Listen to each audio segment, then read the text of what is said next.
It's super important, you know. If you think of, when I think of our journey, our past, our origin, mobility fits us perfectly because we wouldn't have been the group that we are today if Apple didn't come from the Philippines. And that is mobility, to be able to move from one place to another. For him to achieve his dreams, and his limitation became his, what do you say? My disability became my ability. Yeah, because Apple is legally blind, and he came to America when he was 14 to get a better education, be an engineer, and improve his eyesight.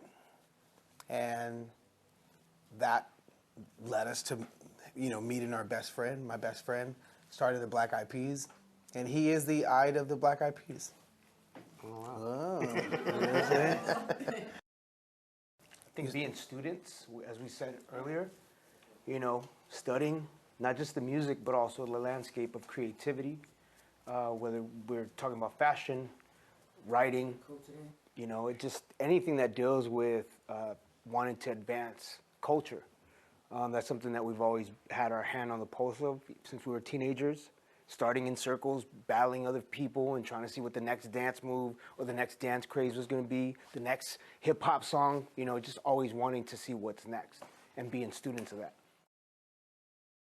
Energy, that's something that we always go out there, give it, whether it's 5 people, 5,000, or 1 million people, like we did in Ipanema Beach in Brazil, 2000 what? 2007. That was our biggest audience, by the way, live audience.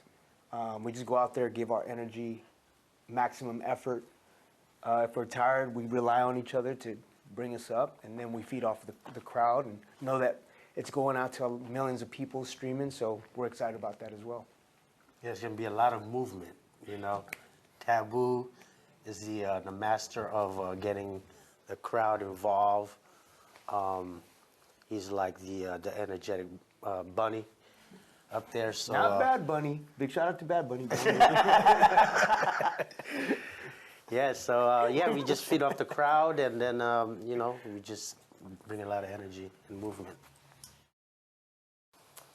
The origin of Black Eyed Peas is philanthropic. So Joe Ben Hudgens adopted Apple the app at an early age of 14, brought him to America, but was sponsoring Apple ever since he was 5. And the first thing that we've done way before we even had success was we went to this orphanage in Pasadena called 5 Acres. We would throw concerts and give orphan kids a toy drive. And then as we got more and more successful, we wanted to do more and more for folks, especially kids that, were without, kids that didn't have families, kids that didn't have the tools to express themselves. With the Peapod Foundation, where we would give media tools to boys and girls programs that were lacking creativity, expressive media tools, cameras, recording equipment, stuff like that. And as we continue to grow, we continued our Black Eyed Peas philanthropic efforts, but then we also branched off and started our individual stuff.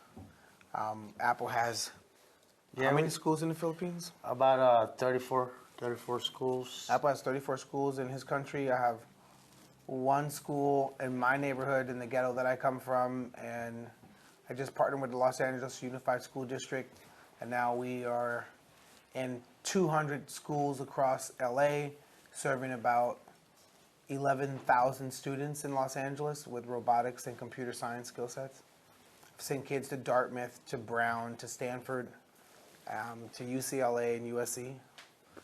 So yeah, just we do try to do our best, and Taboo works a lot with the indigenous community and helping bring awareness to The fight against cancer. I'm a cancer survivor, so going on 7 years, I made it my duty to just be a conduit of hope and inspiration through my testimony. I've aligned myself with an amazing doctor, Dr. Agus, who was basically the quarterback of my whole treatment, and he's positioned me in certain rooms and spaces where I'm able to inspire and give hope to others, especially the youth who are going through. Yeah, I just want to give a thank you to Pearl's Buck Foundation. That's the foundation that helped me get sponsored and brought to the U.S. And that's why we like it to pay it forward, because I was given the opportunity, met my best friends, became a Black IP, and now it's it's a full circle, following the footsteps of my adopted father, Joe Ben Hudgens. I'll start it off since you talked about belief. One of the things that is not music related, but just on a human level, while I was battling cancer, to see my best friends be there with me through this journey of overcoming this horrible disease, knowing that, I always say this, knowing that one day I could be back on stage performing, being on stage, doing the thing that we love to do since we were teenagers, and providing that therapy, that good medicine. That was something that kept me fighting. And I always think about that. I always think about those moments of like vulnerability, and where it wasn't about success, fame, or money. It was about like our brotherhood and them actually just being there with me. And that gave me the strength to fight on and to keep on living.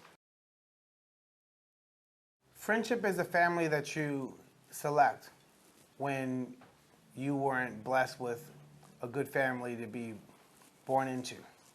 You could always pick your family, and that's what I'm really I'm blessed to have an awesome family that I was born into. But this family, like you kids out there, you want to see your life change if you were born into a horrible family, pick awesome friends. Mm-hmm. That one. That you have the ability to be like, I don't know if I want to hang out with you anymore. You don't equal my dream. Like, I don't know if I want to hang out with you anymore. You're going to keep me from my dream. Look, you're beautiful, but we don't share the same goals. Right? So that's a girl to a guy to a girl, guy to a guy, girl to a girl, whatever your configuration is, select your friends wisely. Talking about belief, growing up with disability, I'm visually impaired, and you become a bit timid, and at that point I was kind of like, what am I gonna be? I didn't know what my profession was gonna be, until I met my best friends, and they really believed in me, and like, yo, you could do it. Will he actually encouraged me to rap before I could even speak English. My first rap was the ABCs, and he was like, yo, that's dope. So he believed in me, and then I expanded from that and started writing. So yeah, and also I remember this one time we graduated high school. Well, actually, he graduated high school, and then from there we went to a junior college, and we were like, yeah, let's take fashion. We went to school like one day, and that first week we got all dressed up to go to fashion school, and we were sitting in the back because we wanted to be cool. yeah. And then after the class, I'm like, yo, so what did you think of first day of school? He's like, I couldn't see the board. I was like, yeah, we don't need to go to school. Fuck that class. Let's just go to the studio. And that type of like, when you have like that kind of bond where it's not about you looking out we look out for each other. Yeah. Right? It's like, hey, so what do you want to do? Okay, well, let's do that. Hey, how about we do this, guys? Yeah. And so you're doing things as a unit, and that's what really keeps you. It gives you the ability to like undergo any storm, any turbulence, any hate, any doubt, any cynics, any critics, because who are they, right? Like, Yeah. you know what I mean? Like if somebody's judging us, I'm like, whatever with those guys. We got us. Yeah. You And know? he's always been like that. Like when we were teenagers, and he said, "Don't worry about it, Tab. We'll figure it out." We didn't know what it was gonna be, but we figured it out. Yeah. Right? That was always, he would always be like, "Don't worry about it. We'll figure it out, guys." So we believed that we're going to figure it out. And we were kids, we were teenagers. And this journey of belief has paid off.